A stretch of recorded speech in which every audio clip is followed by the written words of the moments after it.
Hey everybody, welcome to my channel. I'm so glad that you're here.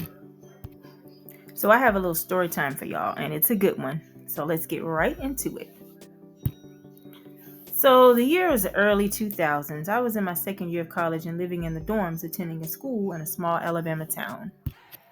I was there on scholarship and I was doing so well in school and I had no school expenses, thank God. So I decided I want to get me a part-time job. Because let's face it, college students, you're broke, right? So I wanted to save a little bit of money, just work part-time. Food service wasn't really my thing, as I had tried that one time and it lasted one day. But that's another story for another time. Retail and customer service really wasn't my thing either. So since my major was medical related, I thought, maybe I could try something in that field. But who would hire me? I was a little discouraged because I had no experience and I was literally still in school. So I had just decided to focus on my classes and start my job search back up in a few weeks. Y'all, lo and behold, my school counselor came to me the following day and told me she knew of a doctor in town that was in need of help. So I was like, girl, what? Look at God. My counselor knew the doc personally, so I gave her the go ahead to give Doc my number and tell her about me. Now, I didn't have any experience working in a doctor's office at the front desk, but I did have experience working in a hospital and I was very tech savvy. And your girl was also a fast learner and also on time, so hopefully that would get me in the door. So I gave the counselor my resume, told her to put in a good word for me. Y'all, tell me why the doctor called for me the next day. I was so excited. She wanted me to come over to the office to meet her and have an interview. I had class the next morning at 8 a.m. and I headed straight over there right after. The office was only about 10 minutes away from campus, so that was a plus.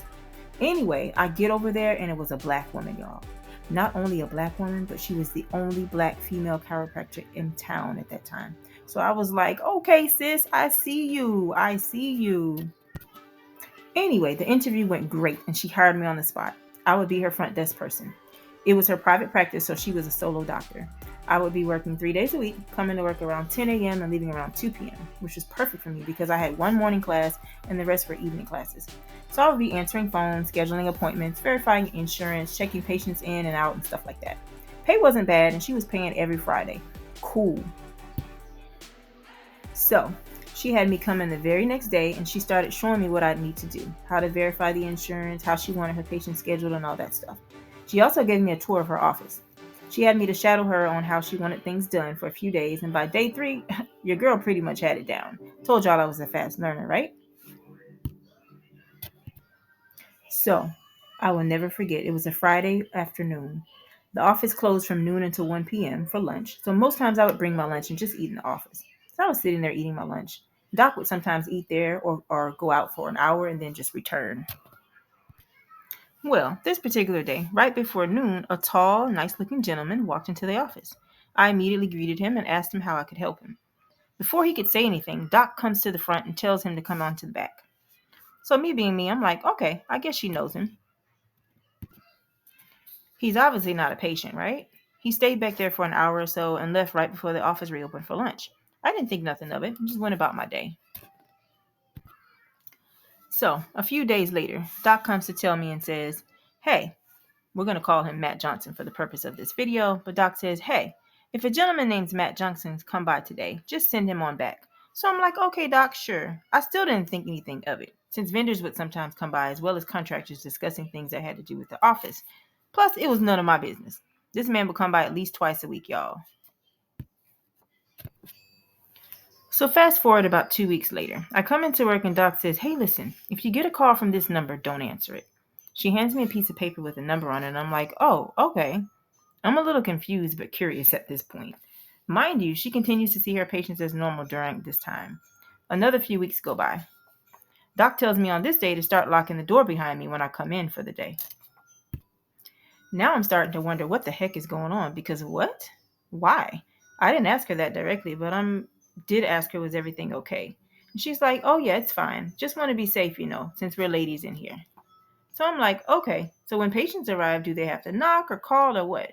So she says to have them call when they arrive and then I can let them in. Okay.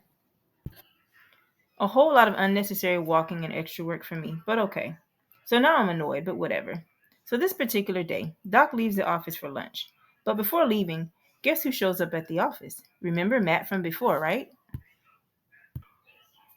He comes to the door, calls, and says, "I'm here to see the doctor." I wasn't expecting any patients before lunch, so I ask who he is because I have no idea. He answers, "It's Matt Johnson." Then I recognize his voice. But before I could get up to open the door, Doc comes rushing to the front from the back with her things and goes to the door and lets him in. They go to the back briefly, and then they both leave the office together. Now, all the blinds in the office were semi-closed, but me being me, I got up and peeked through. And y'all, Doc got in the car with this man, and it was definitely not her car because she drove a black Mercedes-Benz, which was still parked. Okay, so I'm thinking to myself, this is obviously a personal relationship more so than a business one, and that's cool, whatever, oh well. So I ate my lunch. Doc came back, and it was a normal day. The next day after lunch, as I was preparing the patient list for the next day, the phone rang. I had just checked the patient in and sent her back, so I couldn't answer right away. But I would always return calls before I left for the day if they left voicemails. The phone kept ringing, and I realized it was from the same number, so I answered. "It's a great here at Chiropractic. How can I help you?" Y'all, there was total silence.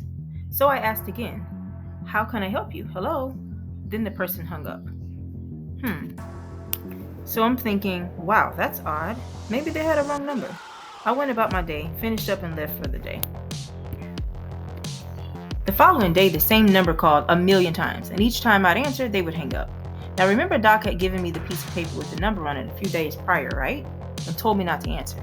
Well, I compared those numbers, and that wasn't the number, so I wasn't sure who it was. I mentioned it to Doc, showed her the number, and she said that she had no idea who it was either, and to just ignore it. Okay, whatever. But it was something about that number that was really odd to me.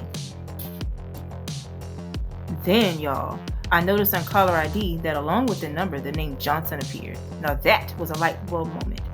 Because wait a minute, the name was Sarah Johnson. Y'all know what I was thinking, right? But I was also thinking, let me not jump to conclusions. So I made a mental note. Doc left out for lunch that day. I locked the office as usual, but on this day, instead of eating my lunch, I did some digging. I looked through medical records going years back, about 2 years to be exact, and y'all, tell me why I found both a Sarah Johnson and a Matthew Johnson, who were Doc's patients 2 years before. And lo and behold, they had the same address. I'm just looking at these records like, what? Sarah and Matt Johnson? No way. Just as I was looking at those records, the phone rang. Y'all, my heart was racing already because of the info I found, and it was the same dang number that had called the day before. I'd been ignoring it, but this time I answered. Y'all, before I could even say anything, a woman's voice said, "Is Doc there?" Y'all, I froze. I didn't know whether to answer or hang up, so I didn't say anything. The woman proceeds to say, "Doc loves to massage my husband. I know she's in there, and I know he's been there, and you know it too. Doc is sleeping with my husband. Just wanted you to know that I know." Then she hung up. Y'all, my heart was beating out of my chest. Matthew was a prior patient that used to come to Doc for treatments. He and his wife. Not sure when they stopped coming, but he and Doc started sleeping together at some point. Now everything made perfect sense. Him not being a current patient and randomly coming by, her leaving with him, her telling me to keep the doors locked and not answer certain numbers, her getting in his car, and now this crazy lady, his wife, is calling up to the office thinking I know about all of it and letting me know that she knows. Y'all, I was sweating bullets because I did not know if this lady was outside watching the place or what all she knew. And I was in here by myself, locked in this doctor's office, caught in the middle of some true lifetime drama. I didn't know whether I was madder or scared at that moment, so I immediately peeked through the blinds to see if I could see anything, and I did not. But I was shook. I was just about to call Doc and tell her about this call when I see her Benz pulling up in front of the building. I'm saying to myself, this chick better be by herself. Y'all, tell me why Matthew gets out of the car with Doc. They walk in laughing like it's nothing and head to the back of the office. So then I say, "Doc, I need to talk to you. It's very important." She's like, "Okay, give me a minute," and proceeds back to the office. Then the phone starts ringing again, and it's this man's wife. At this point, I'm convinced she's watching the building or something, because why are you calling right now? And they just got here. I didn't answer. Y'all, next thing I know, Doc runs up to the front. This is after me waiting about 5 minutes. She runs up to the front and makes sure the door is locked and says, "I'm calling the police." She looks panicked, and Matthew's trying to calm her down, but he looks worried too. I'm like, what the heck is going on? But I already knew. Doc says, just stay down. There's someone after me. I'm like, girl, what? Doc starts crying while on the phone with 911. Then she says there's a lady calling and threatening to shoot her at her place of business. Y'all, all I heard was the word shoot and gun, and I panicked because what the heck? So we all run to the back. Matthew looks panicked too at this point. They take cover under the desk and me behind a bookcase on the opposite side of her office. Cops tell us to stay put until they arrive. To make a long story short, wifey Sarah had found out about Doc and Matthew. She kept calling the office because I guess she thought I was in on it and covering for them.